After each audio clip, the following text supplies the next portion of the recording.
Mahalla bankiri, davlatimiz rahbari tashabbusi bilan uzoqni ko'zlab yo'lga qo'yilgan bu yangi tizim joylarda allaqachon o'z natijasini bera boshlagan. Biznesni rivojlantirish bankiga Xorazm viloyatidan jami 32 ta mahalla biriktirilgan bo'lib, hozirda mazkur mahallalarda 13 ta mahalla bankiri va 32 ta yordamchi agentlar faoliyati yo'lga qo'yildi. Joriy yil yanvar-mart oylarida aynan mahalla bankirlari orqali viloyatdagi 2087 nafar fuqaro tadbirkorlikka jalb etildi. 491 ta loyihaga 14,4 milliard so'm kredit ajratilishi natijasida 1012 ta yangi ish o'rinlari yaratildi.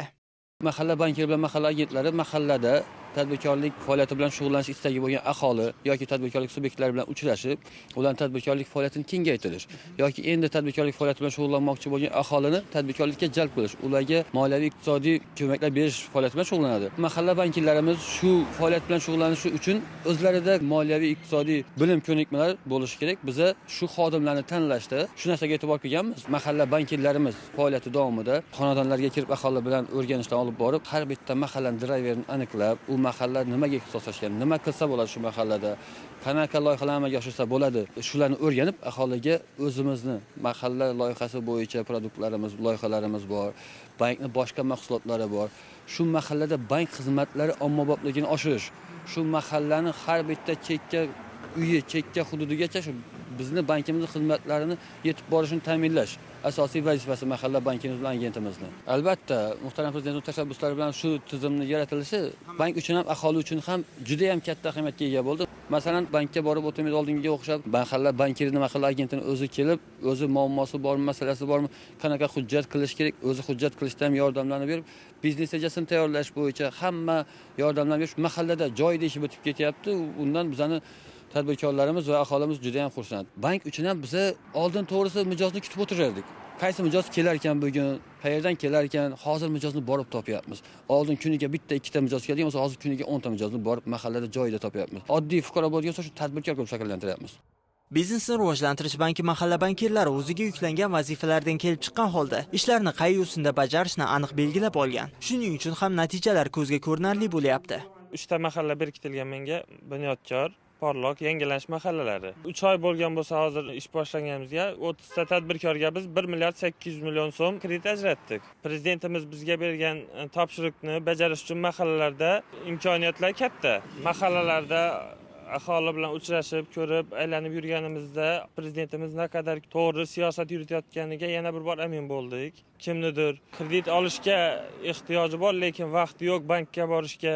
O'shaning uchun bizga hozir bankimiz tomonidan planshetlar berilgan, joyida borib, uydan chiqmasdan turib, ularni kredit olishiga yordam beryapmiz.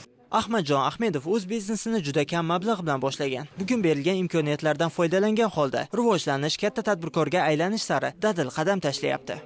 3 yil oldin $100 pul bilan bitta qop un bilan tog'amiz sexida boshlaganmiz. Sharoitimiz uncha bo'lmagani uchun shu kichkina summa bilan boshlangan bu ish. O'zi boshidan men ishonmaganman. Oyim bu ishga kirishib, o'zi yonimda turib, dalda bergani uchun shundan boshlanib ketgan hammasi. Yil boshiga qadar bitta qop un ishlab, oyim men bitta ishchi ishlab kelgan. Hozirga kelib kredit olganimizdan keyin asbob-uskunalarni sotib olib 4 ta ishchimiz bor, 4 ta qop un ishlab chiqaramiz.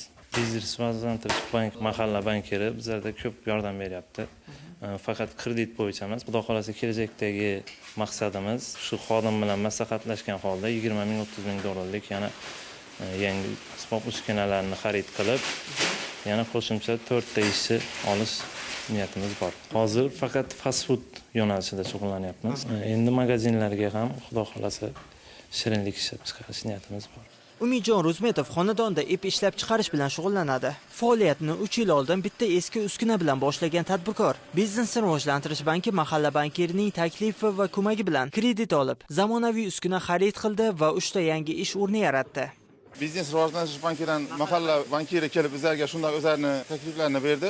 Biznes rivojlantirish bankidan bizlarga kredit ajratib berilishdi. Keyin mana bu yangi stanokimizni oldik. Bu zamonaviy, qulay. Avvallari 800 kilo chiqarib turgan bo'lsak, hozir 2 tonna chiqaryapmiz. Prezidentimizning bu mahalla bankirlarining faoliyatini yo'lga qo'ygandan keyin o'zlari kelib realizatsiya qanday bo'lyapti, kreditda muammo yo'qmi, nima yordam kerak bizlarga so'rab turishadi. Prezidentimizga rahmat.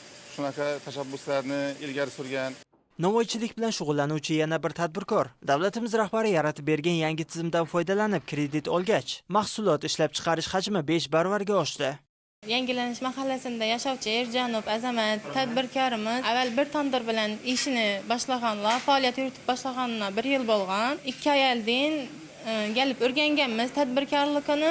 Mijozlar soni ko'p, lekin mahsulot yetkazib berib bilmay turganliklarini aytganlar. Pul mablag'lari tomonidan ham yetishmovchiliklar borligini aytganlar. Keyin biz bankimiz tomonidan mahsulotlarimizni taklif qilganmiz. Bizning bankimizning mijozi bo'ldilar. Keyin oilaviy tadbirkorligini kengaytirib, yana bizdan kredit olib 2 tandir aldılar. İşçiler soni bitta bo'lgan. Hozirda 6 ta ishchilari bor. Kredit olishdan oldin kuniga 100 ta non ishlab chiqarganlar. Hozirgi kunda 500 tagacha non ishlab chiqarib turibdilar. Biznesni rivojlantirish banki tomonidan joriy yil yakuniga qadar Xorazm viloyatidan biriktirilgan 30 ta mahallaning har birida 40 tadan jami 1285 ta mikro loyihalar amalga oshirilishi reja qilingan. Bu degani yana shuncha yangi tadbirkor paydo bo'ladi. Yangi ish o'rinlari yaratilib, aholi bandligi ta'minlanadi.